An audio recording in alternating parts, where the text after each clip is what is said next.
Mas há um Deus nos céus que revela os segredos.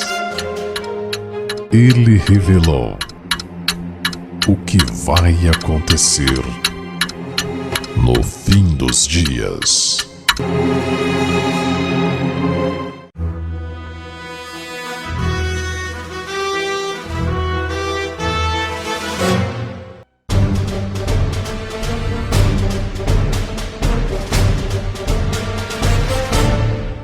Apocalipse 6, o quarto selo e o cavalo amarelo. Apocalipse 6, 7 e 8. E havendo aberto o quarto selo, ouvi a voz do quarto animal que dizia: Vem e vê. E olhei, e eis um cavalo amarelo, e o que estava sentado sobre ele tinha por nome Morte, e o inferno o seguia. E foi-lhes dado poder para matar a quarta parte da terra, com espada, com fome e com peste, e com as feras da terra.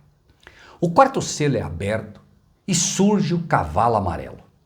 Seria de se supor que nada poderia superar o período de trevas marcado pelo cavalo preto e seu cavaleiro. Afinal, a cor negra é a cor exatamente oposta à cor branca. A cor preta é a cor da morte, e não por acaso é tida em funerais quando uma vida física se vai.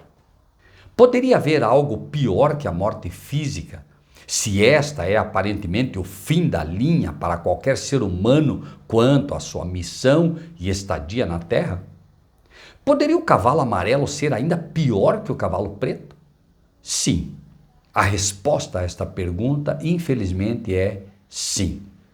O cavalo amarelo apresenta a expressão máxima da apostasia e perseguição ao verdadeiro povo de Deus.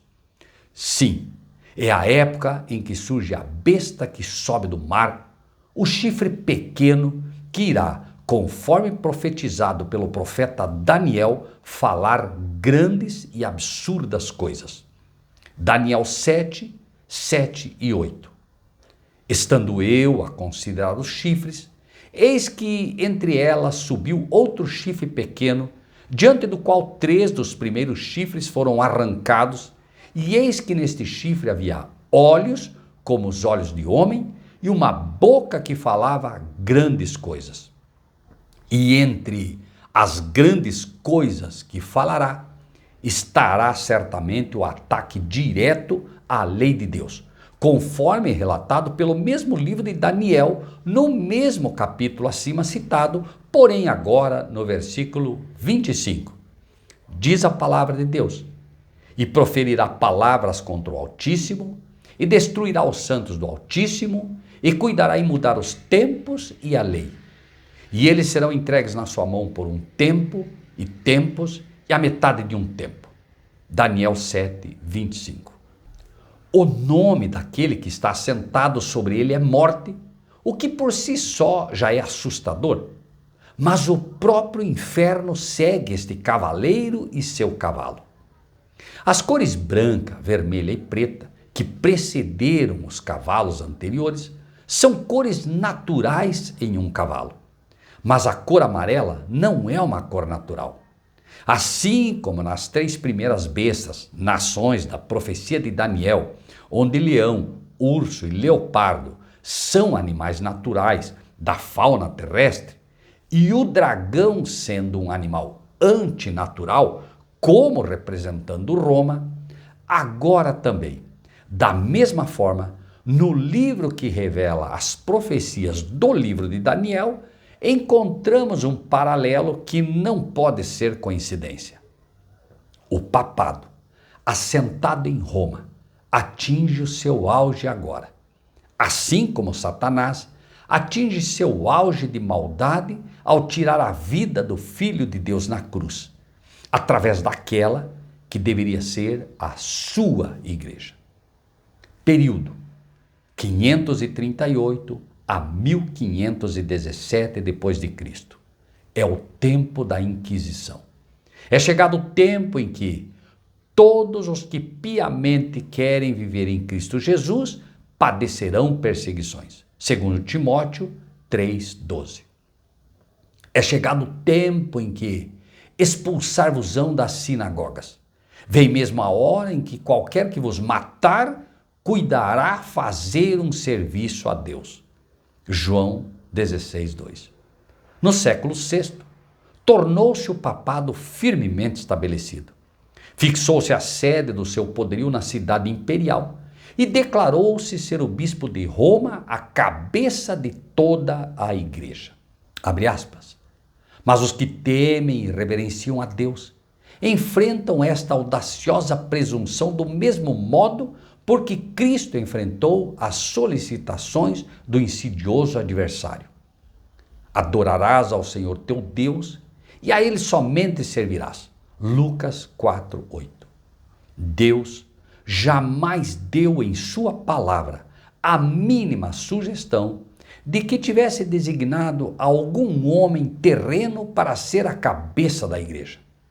A doutrina da supremacia papal opõe-se diretamente aos ensinos das Escrituras Sagradas.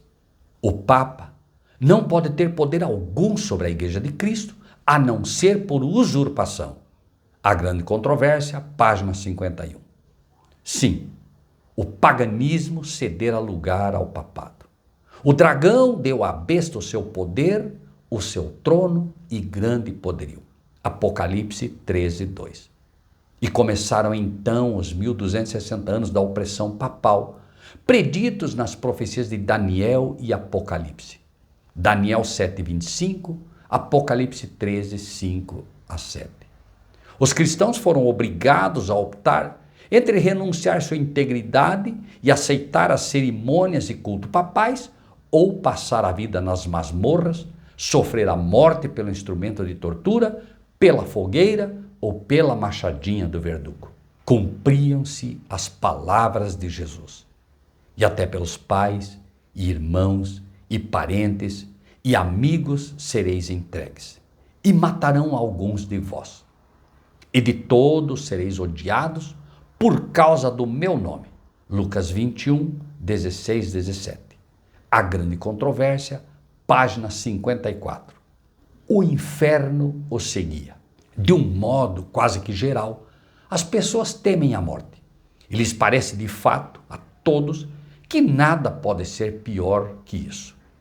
Professos cristãos temem a morte, como sendo o seu maior inimigo. Porém, Cristo não considerou a morte assim. Comparou a morte para o cristão como o sono e não deu a ela a importância que a maioria dá.